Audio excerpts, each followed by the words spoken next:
हरियाणा के DGP OP Singh द्वारा थार गाड़ी और बुलेट मोटरसाइकिल पर दिए गए बयान को लेकर अब उन्हें एक नोटिस जारी किया गया है। गुरुग्राम के रहने वाले एक व्यक्ति ने, जिनके पास थार है, उन्होंने डीजीपी साहब को एक कानूनी नोटिस भेजा है और 15 दिन का अल्टीमेटम दिया है। आपको इस खबर में दिखाएंगे कि गुरुग्राम के रहने वाले व्यक्ति ने आखिरकार हरियाणा के डीजीपी ओपी सिंह को एक थार गाड़ी को लेकर दिए गए बयान को क्यों कानूनी आधार बनाते हुए उन्हें नोटिस भेजा है। नमस्कार, मैं हूं सुनील यादव और आप देख रहे हैं गुरुग्राम न्यूज।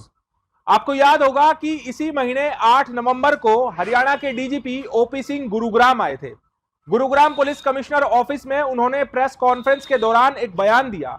बयान में कहा कि गुरुग्राम ट्रैफिक पुलिस को सड़कों पर लोगों को परेशान नहीं करना चाहिए, हर किसी को बेवजह नहीं रोकना चाहिए, उनको बेइज्जत नहीं करना चाहिए, लेकिन गुरुग्राम में चलने वाली थार और बुलेट मोटरसाइकिल को क्यों नहीं रोकना चाहिए, क्योंकि इन गाड़ियों में तो बदमाश चलते हैं और जिसके पास थार होती है वो उसका माइंडसेट दिखाती है।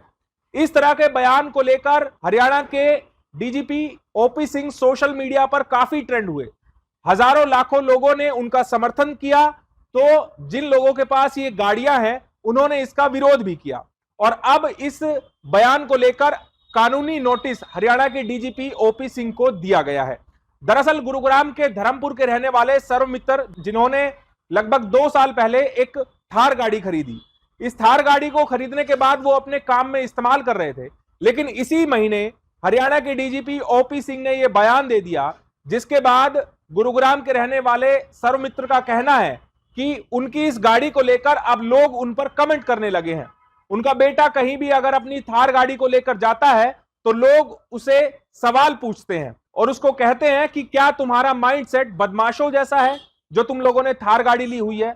इसी से आहत होकर सर्वमित्र ने अपने वकील से हरियाणा के डीजीपी ओपी सिंह को एक कानूनी नोटिस भेजा है। कानूनी नोटिस के जरिए उनसे कहा गया है कि आप 15 दिन के अंदर बिना शर्त माफी मांगिए, अपने बयान को वापस लीजिए और मीडिया में एक वीडियो बनाकर डालिए कि उन्होंने ये गलत बयानबाजी की थी।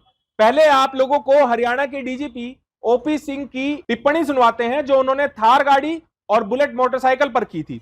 उसके बाद आप लोगों को सुनवाते हैं सर्वमित्र, जिन्होंने हरियाणा के डीजीपी को नोटिस सर्व किया है और उनके वकील की बातें। सारी गाड़ियां आप क्यों रोकेंगे भाई? अब थार गाड़ी है, उसको छोड़ने का क्या मतलब है? बुलेट मोटरसाइकिल है, सारे बदमाश इसी पे चलते हैं। मैंने जिस तरह की गाड़ी का चॉइस है आपका माइंडसेट शो करता है। थार देखिए स्टंट करेंगे, हमारा के एसीपी का बेटा था, वाला गाड़ी चढ़ा दी उसके ऊपर और रोया फिर रहा है कि हमारे बेटे को छोड़ो जी, किसके नाम से थार है? बोले जी हमारे, मतलब तू ही बदमाश है। हम लिस्ट निकालें पुलिस की, कितने लोगों को थार होगी, और जिसके पास भी थार होगी ना दिमाग घुमा होगा उसका। मैंने वो एक स्टेटमेंट है, थार गाड़ी नहीं है, स्टेटमेंट है कि जी हम ऐसे हैं, तो ठीक है भुगतो जी। दोनों मजे थोड़े होंगे, दादागिरी भी हो अब फंसे भी ना, दोनों कैसे होगा? तो ये स्थिति है। तो हमारा यही है कि भाई देखो, जाम जुम तो लोग भुगत लेंगे, बेइज्जती ना करा। ये लीगल नोटिस भी मैंने इसलिए दिया कि मेरे पास एक थार गाड़ी है और जब से डीजीपी साहब ने स्टेटमेंट दी है कि थार वाले इनका दिमाग घुमा हुआ है और वे बदमाश हैं, तो लोग बाग मेरे से फ़ोन करके पूछते हैं कि क्या आपका दिमाग घुमा हुआ है। इसी तरह जब हमारे बच्चे गाड़ी लेके जाते हैं तो उनसे भी यही सवाल पूछा जाता है। जबकि थार हमने जो गाड़ी ली थी वो अपने काम को, रोड को देखते हुए ली थी, उसकी सेफ्टी को देखते हुए। कितनी परेशानी हुई जब से डीजीपी आपने? देखो जी, जब से काफ़ी फ़ोन आ रहे हैं मेरे। किस तरह की आपको लोगों से सुननी पड़ रही है थार के बारे में, खास एक बयानबाजी? यही है जी, थार जो गाड़ी है ले रखी है आपने बदमाशी के, या आपका दिमाग घुमा हुआ है, इस तरह की लोग बाग सवाल करते हैं। आपने जिक्र किया है कि बच्चों को भी स्कूल में इसका सामना करना पड़ता है। हाँ, जैसे बच्चे बाहर जाते हैं तो वो पूछते हैं कि तुम्हारे फादर के पास थार है तो तुम्हारे पापा का दिमाग घुमा हुआ है या कुछ बदमाश है, तो लोग बाग एक अलग ही नजरिए से हमें देखते हैं। तो क्या कुछ नोटिस में लिखा गया था इसके बारे में? नोटिस में यही लिखा गया है कि जी एक डीजीपी साहब इतने अच्छे पद पे होने के बाद भी इस तरह का बयान दे रहे हैं जो कि गलत है और उन्होंने इस बयान को लेकर माफी मांगनी चाहिए। 8 नवंबर 2025 को डीजीपी साहब जब गुड़गांव आए थे तो उन्होंने एक स्टेटमेंट दी थी कि जिसके पास भी थार होगी उसका दिमाग घूमा होगा, और थार और बुलेट के रिगार्डिंग जिसके पास भी है वो बदमाश है।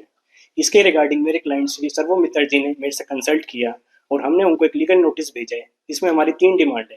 पहली डिमांड ये है कि मेरे क्लाइंट से पर्सनली इन राइटिंग एपोलॉजी मांगे। दूसरी, अपनी स्टेटमेंट को विड्रॉ करें अनकंडीशनली। तीसरी, पब्लिक के सामने जैसे डिफेमेटरी स्टेटमेंट उन्होंने पहले दी थी उसी वे में एक एपोलॉजी मांगे। हमने डीजीपी साहब को 15 दिन का टाइम दिया है।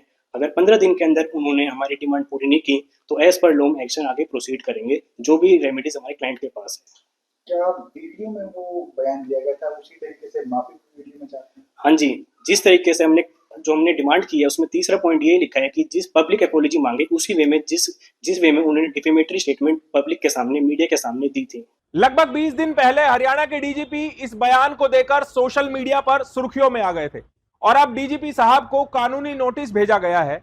देखना होगा इस पर हरियाणा के डीजीपी ओपी सिंह क्या कहते हैं। इस खबर के बारे में आप हमें अपनी राय कमेंट करके जरूर दीजिएगा। साथ ही साथ आप इस खबर को जरूर शेयर कीजिएगा ताकि सभी लोगों तक सही जानकारी सही समय पर पहुंच पाए। नमस्कार।